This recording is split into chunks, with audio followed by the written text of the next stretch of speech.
Well, the Titans, we don't talk about them much, especially leading a show. I think they're the most resourceful team in the NFL. They don't have a lot of weapons. A rookie wide receiver who's growing into it. Robert Woods runs nice routes, blocks. A running back they love, and one tight end. But nobody gets more out of their roster, which is constantly plagued by injuries because they are so physical. Nobody gets more. The Titans play like Mike Vrabel looks. Tough, loyal, physical. And the Titans play like Mike Vrabel played. Smart, resilient, resourceful. He didn't have a great vertical shuttle time speed. Nobody got more out of their talent than Mike Vrabel, and no team in this league gets more out of their talent. This is a team that forced Kansas City to overtime at Arrowhead Stadium and didn't get a first down in the second half. They squeeze that orange for every bit of juice. Then there's the Packers. Hipster quarterback. Young, good-looking, cool coach. Zero tenacity. Zero resilience. I'm not sure they trust each other. I mean, can you imagine Aaron Rodgers coming up to Mike Vrabel on the sidelines, condescendingly barking at him? Nah. But Aaron knows he can get away with it.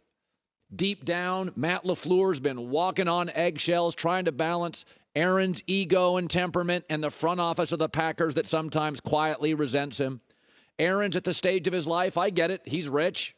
He's getting older. He's at the stage of his life. I'm going to do what I'm going to do. You're not going to tell me what I'm going to do all the time. So much of what Green Bay is about is superficial, surface-level nonsense. There's no foxhole guys there, especially not Aaron Rodgers. There's no real belief system. They don't do anything particularly well. What are their values? What is their core? Who are they? I don't know.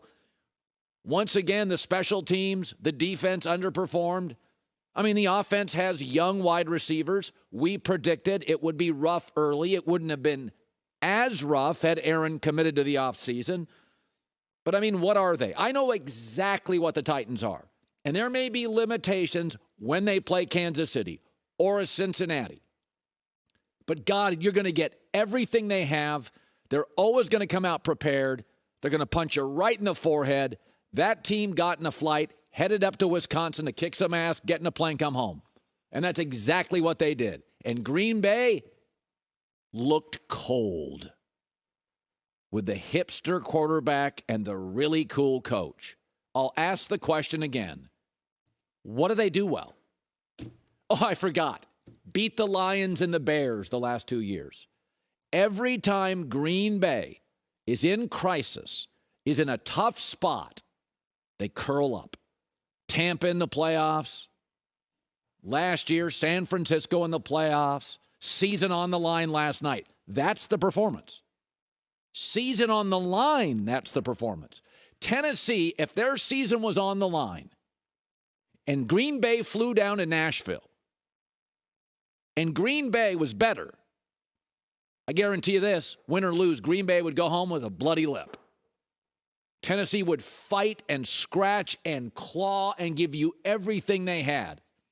No. Aaron has pivoted to the, I can live without football. Hey, I'm going to disappear a little bit in the summer. Has that right. Absolutely earned the right to have a life beyond football. But, man, when you put those two teams on the field, the fact that this was the season for Green Bay and that was the effort, that thing was over first drive. First drive, Tennessee, 7 yards, 6 yards, 8 yards. Burks up the field, 7 yards, 8 yards, touchdown. Thanks for flying United. Well, there was no margin for error before the game. Now the season's over. That speech should have happened before the game because it's over. So during the game, while it was being broadcast on one of them streaming services, looked very cold, by the way. Didn't seem to bother the Titans. LeBron James had an alternate streaming show. It's called The Shop. And I think he was trying to be clever. LeBron was trying to be a little passive-aggressive. LeBron was just throwing this idea out there during his Shop show with Maverick Carter. Basically saying if you got a guy like Aaron, you should give him all the support he can he can have. LeBron, there is no real move to be made because LeBron, as much as I like you, you chose Westbrook. Front office didn't want it. You knew Westbrook was a terrible player off the ball. You're too smart not to know that. You chose Anthony Davis, although he could never stay healthy and was considered around the league by executives I trust before he became a Laker as soft.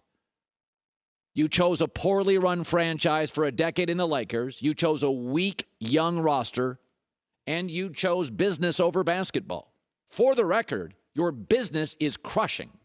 Everything you touch in business is crushing. The production company, the pizza chain, all that stuff crushes.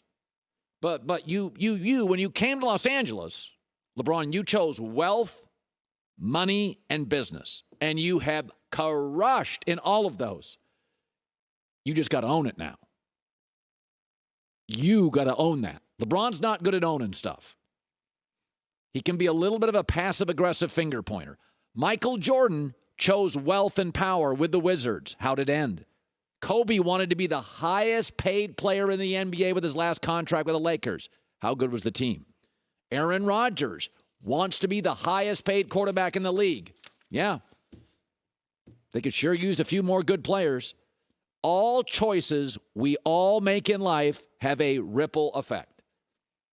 LeBron had multiple suitors outside of Cleveland. At the time, Houston wanted him. Sixers wanted him. There was a lot of teams with a lot of good players that wanted him. And he chose the Laker brand, wealth, power, and money. And he's crushed it. He's going to be a billionaire, if not already. He has crushed it. Everything he touches. But the basketball part's embarrassing. It's a bad front office. No reason to take a cheap shot on ownership, but it's not a great front office. It's a bad roster. There's no bench. They don't have really versatile wing defenders. Not a lot of shooters. Other than that, it's wonderful.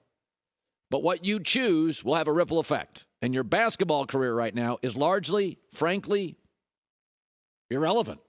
Hi, everybody. Thanks for watching. Subscribe here to get the latest from the show. Also, be sure to check out more of the best clips from The Herd or go watch a few segments from other shows on FS1.